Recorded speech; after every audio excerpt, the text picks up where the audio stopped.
শুভ দুপুর বন্ধুরা, সবাই কেমন আছো? আশা করি সবাই অনেক ভালো আছো।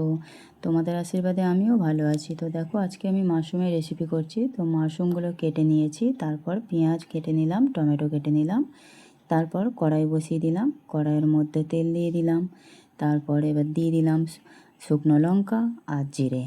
শুকনো লঙ্কা আর জিরেটা একটু ভাজা ভাজা হয়ে যেতেই দিয়ে দিলাম পেঁয়াজ কুচি।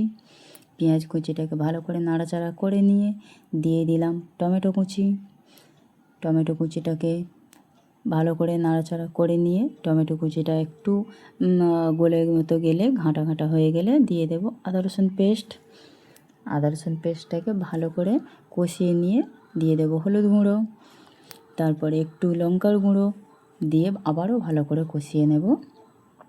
ভালো করে কষিয়ে নেওয়ার পর নেওয়ার পর একটু সামান্য জল দিয়ে দেব, কারণ যাতে গ্রেভিটা একটু ভালো হয়। তো তারপরে দিয়ে দিলাম, একটু নাড়াচাড়া করে দিয়ে দিলাম মাশরুমটা দিয়ে ভালো করে নাড়াচাড়া করে নেব। নিয়ে স্বাদ মতো নুন দিয়ে দেব। দেখো, আমি কিন্তু এর মধ্যে একটু আর জল দিইনি। স্বাদ মতো একটু নুন দেওয়ার পর একটু জিরে গুঁড়ো, ধনে গুঁড়ো দিয়ে দিলাম, দিয়ে একটু চাপা দিয়ে দিলাম। দেখো কত জল বেরিয়েছে, আমি কিন্তু এর মধ্যে একটুও জল দিইনি। তো দেখো কত সুন্দর কালার এসে গেছে। দেখো কত সুন্দর কালার এসে গেছে।